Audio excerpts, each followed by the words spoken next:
Prenons par exemple la doctrine de la Trinité divine.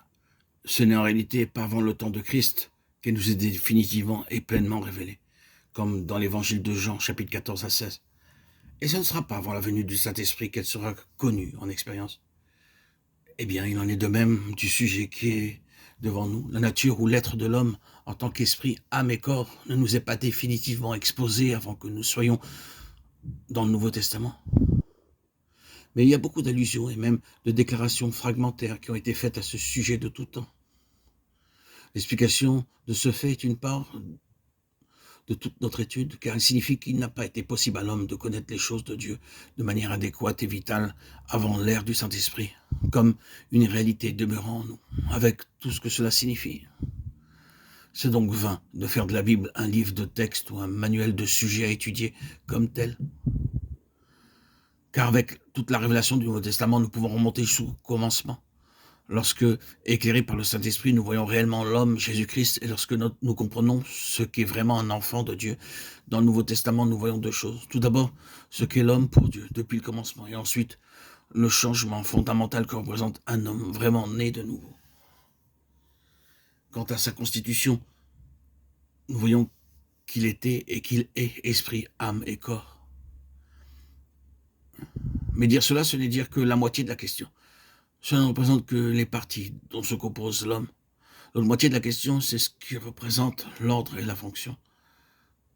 Ce fut dans le renversement de cet ordre que la fonction fut atteinte fatalement et que l'homme devint autre que ce que Dieu avait voulu pour lui.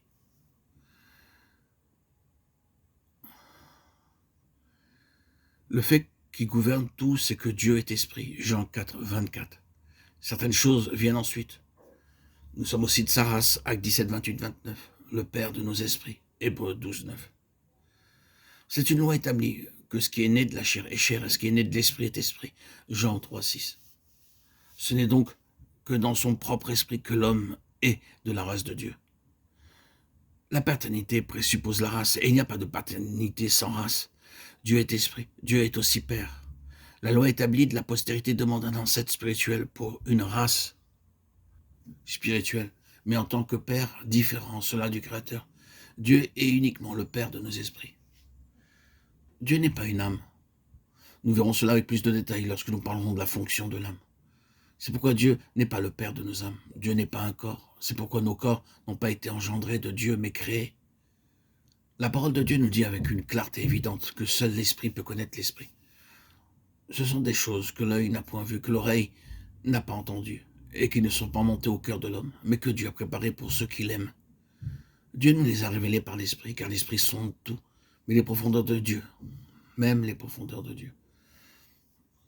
En effet, qui sait ce qui est dans l'homme, sinon l'esprit de l'homme qui est en lui?